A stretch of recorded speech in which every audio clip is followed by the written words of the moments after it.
नमस्कार। Cap financial services के YouTube channel पे मैं सीए राकेश रोशन आपका फिर से हार्दिक अभिनंदन और स्वागत करता हूँ। जी हाँ, आपने थंबनेल बिल्कुल सही देखा। आजकल न्यूज़पेपर में भी एक एडवर्टीजमेंट आ रहा है ईंट भट्टा व्यवसायियों के संबंध में, और उसमें वाणिज्य कर विभाग बिहार सरकार ने भी पेपर में एडवर्टीजमेंट देना अब शुरू कर दिया है कि ईंट भट्टा व्यवसायी कृपया ध्यान दें। हालांकि ये जो कॉन्सेप्ट है और ये जो रेट है 1 अप्रैल 2022 से ही लागू है, लेकिन अभी भी बहुत सारे ऐसे ईंट व्यवसायी हैं जिनके मन में ये कन्फ्यूजन हो रहा है या चल रहा है कि वाकई क्या ये सिस्टम लागू हो गया है। तो ये वीडियो उनके लिए है।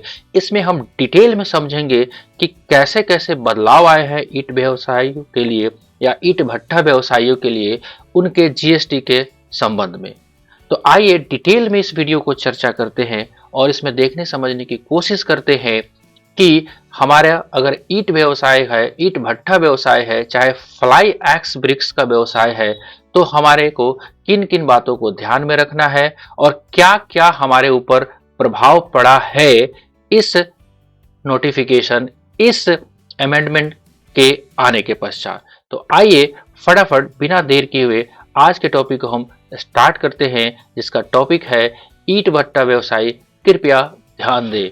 क्या ध्यान देना है उससे पहले फिर से एक बार आपका स्वागत करते हुए गैप फाइनेंशियल सर्विसेज के यूट्यूब चैनल के माध्यम से हम लोग आज चर्चा करने जा रहे हैं ईंट भट्टा व्यवसायियों के लिए।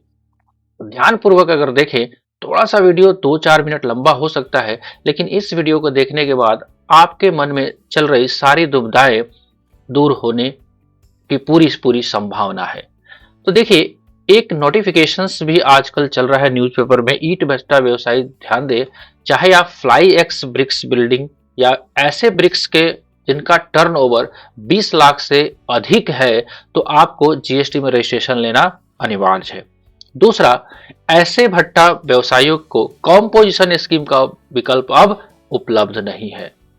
उनको या तो 12% या 6%, जिसको हम आगे चर्चा करेंगे, उसके हिसाब से उनको टैक्स देना पड़ेगा। अगर ऐसा नहीं करते हैं तो उनके ऊपर नियम के अनुसार कार्रवाई की जाएगी। ऐसा पॉम्पलेट आ रहा है न्यूज़पेपर में। तो चलिए इसको डिटेल में एनालिसिस करते हैं, इसका क्या इम्पैक्ट पड़ने वाला है। ये बातें वहां से भी प्रूफ होती है जब आप कॉम्पोजिशन के लिए आप रजिस्ट्रेशन करने जाते हैं, तो वहां पे स्पष्ट रूप से अब मना किया जा रहा है कि आपको अगर ईंट व्यवसायी हैं या फ्लाई एक्स ब्रिक्स के व्यवसायी हैं, जिसको आप बनाते हैं, मैन्युफैक्चरिंग करते हैं, तो आपको सिंपल सा है कि कॉम्पोजिशन के लिए आपको ऐसे गुड्स जो कि नीचे दिए गए हैं, उसमें से वो कौन कौन से गुड्स, जिसमें आज अपना चर्चा का विषय है बिल्डिंग ब्रिक्स, जो ब्रिक्स आपको रेड ब्रिक्स भी जो हम बोलते हैं, या फ्लाई एक्स ब्रिक्स जिसमें 90% आपका कंटेंट कर रहा है फ्लाई एक्स कंटेंट, उन सारे के लिए अब आप कॉम्पोजिशन डीलर की तरह रजिस्ट्रेशन ले ही नहीं सकते। तो सवाल है कि जो लोग पहले से कॉम्पोजिशन में, उनको क्या करना पड़ेगा? तो उनको कॉम्पोजिशन से रेगुलर में आना पड़ेगा। ध्यान से देखिए क्या था पहले, यानी कि 31 मार्च 2022 तक का क्या सिचुएशन था, और अब यानी कि 1 अप्रैल 2022 से क्या सिचुएशन है, उस दोनों को एक तुलनात्मक अध्ययन हम करने की कोशिश करते हैं। आइए, पहले आप कॉम्पोजिशन में भी रह सकते थे, रेगुलर में भी रह सकते थे। कॉम्पोजिशन में आप रहते तो सिंपल सा एक जीएसटी रिटर्न जाता था जिसका नाम था CMP-08, और जितना भी आपका बिक्री होता था उसका 1% आप टैक्स जमा करते थे एज अ जीएसटी। लेकिन जब एज अ रेगुलर आप रहते थे तो आपको जीएसटी R1 और 3 भी फाइल करते थे पहले भी, और 5% बिक्री का आप टैक्स देते थे, उसमें से आप इनपुट को लेने के पश्चात, राइट। अब केवल 1 अप्रैल 2022 से डिपार्टमेंट कह रही है कि आपको केवल अब रेगुलर का ही ऑप्शन है, आप कॉम्पोजिशन में नहीं रह सकते, जैसा कि पीछे हमने देखा भी। तो अब आपको क्या करना पड़ेगा? जीएसटी R1 और जीएसटी R3 भी ही फाइल करना पड़ेगा। अभी भी दो विकल्प मौजूद है। एक तो विकल्प है कि 12% इनपुट के साथ और 6% बिना इनपुट के। तो दोनों में से कोई एक विकल्प चुन सकते हैं। एक उदाहरण लेते हैं कि मान लेते हैं अगर आप ईंट व्यवसायी हैं या फ्लाई एक्स व्यवसायी हैं, तो आपका 1 करोड़ का बिक्री होना है, और मान लेते हैं कोयले की खरीदारी 20 लाख रुपए की है, जो कि आपका इनपुट माना जाएगा। तो क्या सिचुएशन पहले बनता था, अभी क्या सिचुएशन है, उसको एक बार देखे थे। अगर 1 करोड़ का 1% पीछे देखा जाए पहले मार्च 22 तक, तो 1 करोड़ का 1% 1 लाख रुपया जीएसटी बनता था जो आप पे करते थे। या अगर आप रेगुलर में थे पहले भी, तो 5% 5 लाख, और जो इनपुट आपने लिया था 20 लाख का, मान लेते हैं कोयला पे भी 5% है तो 1 लाख रुपया वो हुआ, तो 4 लाख रुपया पहले भी आप टैक्स पे कर देते थे। लेकिन जब से ये बदलाव हुआ है 1 अप्रैल 2022 से, अब हमारे पास दो विकल्प है। या तो 12% इनपुट के साथ जाए, तो 1 करोड़ का 12% 12 लाख और 1 लाख का इनपुट 11 लाख पे करना पड़ेगा। या 6% सीधे सीधे बिना इनपुट के जाएं तो 6 लाख रुपया पे करना पड़ेगा।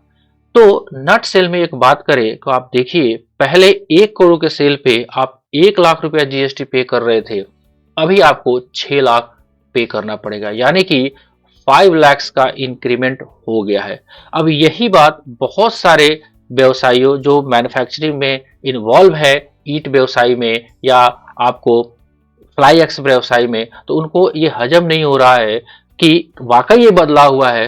तो जी हाँ, ये बदलाव वाकई हो चुका है। ये जो न्यूज़पेपर का एडवर्टीजमेंट था, कुछ समय पहले से ही आना चाहिए था ताकि और कंफ्यूजन दूर हो सके। तो ये सिचुएशंस है, एक बहुत बड़ी मार पड़ रही है ईट व्यवसायियों के लिए।